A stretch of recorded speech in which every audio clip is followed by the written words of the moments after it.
Good morning everyone. My name is Priya Nandini. I am from 6th standard. Today I am here to tell a story. The title of ముసలి గుర్రం సింహం. ఒక చెట్క బండాయన దగ్గర ఒక ముసలి గుర్రం ఉండేది. అది పని చేయనంత ముసలిది అయిపోయింది. దాని కాళ్ళకి నాడాలు కొట్టి అడవిలో వదిలేశాడు. పచ్చిక మైదానంలో రోజులు వారాలు గడుస్తున్నాయి. పని లేకుండా గడ్డి తింటున్న గుర్రం బాగా బలిసింది. అది తనడం కూడా మొదలుపెట్టింది. ఒకరోజు గుర్రాన్ని చూసి సింహం ఆశ్చర్యపోయింది. నువ్వెవరివి అని అడిగింది. నేను గుర్రాన్ని. మరి నువ్వెవరివి? గుర్రం అడిగింది. నేను సింహాన్ని, జంతువులకు రాజుని. నిన్ను తినేస్తాను అంది సింహం.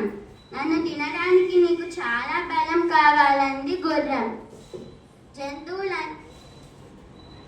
జంతువులన్నిటిలోకి నేనే బలమైన దానిని గర్జించింది సింహం. నా బలాన్ని ఇప్పటి వరకు నువ్వు చూడలేదు. ఎవరు బలవంతులో తేల్చుకుందామంది గుర్రం. అక్కడున్న పెద్ద రాయి కనపడుతుందా అడిగింది గుర్రం. కనపడుతుందని అంది సింహం. ఆ రాయి నుండి రవ్వలు తెప్పించగలిగిన వాళ్ళు బలవంతులంది గుర్రం. అలాగే ఒప్పుకుంది సింహం. రాయిపై పంజాతో గట్టిగా కొట్టసాగింది సింహం. దాని గోళ్ళు విరిగాయి, తప్పించి రవ్వలు రాలేదు. నీకు ఏమాత్రం బలం లేదు. నా బలం ఏమిటో ఇప్పుడు చూడు అంది గుర్రం. రాయి దగ్గరికి వచ్చి గుర్రం నాడాతో గట్టిగా తన్నింది. ఒక్కసారిగా రవ్వలు ఎగిసాగాయి. ఇది మామూలు జంతువు కాదు, దీంతో పెట్టుకోకూడదు అనుకొని పారిపోయింది సింహం. దారిలో సింహానికి ఒక తోడేలు ఎదురైంది. దండాలు మహారాజా, తోడేలు పలకరించింది. రాజావారు ఎక్కడికి వెళ్ళారు? ఏమి చేశారు అడిగింది తోడేలు.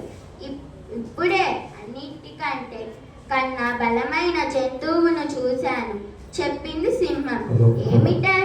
ఏమిటది అడిగింది తోడేలు. గుర్రం. అలాగా ఆశ్చర్యపోయింది తోడేలు. కానీ నేనెన్నో గుర్రాలను తిన్నాను.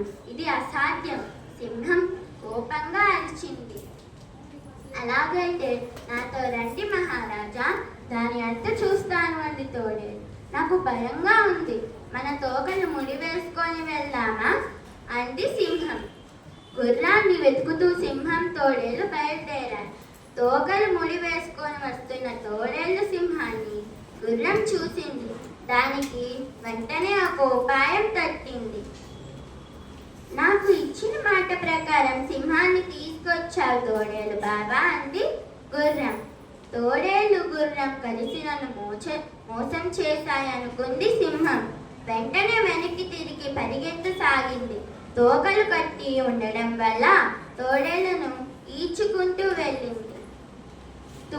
తుప్పలు రాళ్ళు మీదగా ఈడ్చుకొని వెళ్ళడం వల్ల తోడేళ్ళకి ఒళ్ళంతా దెబ్బలు తగిలాయి.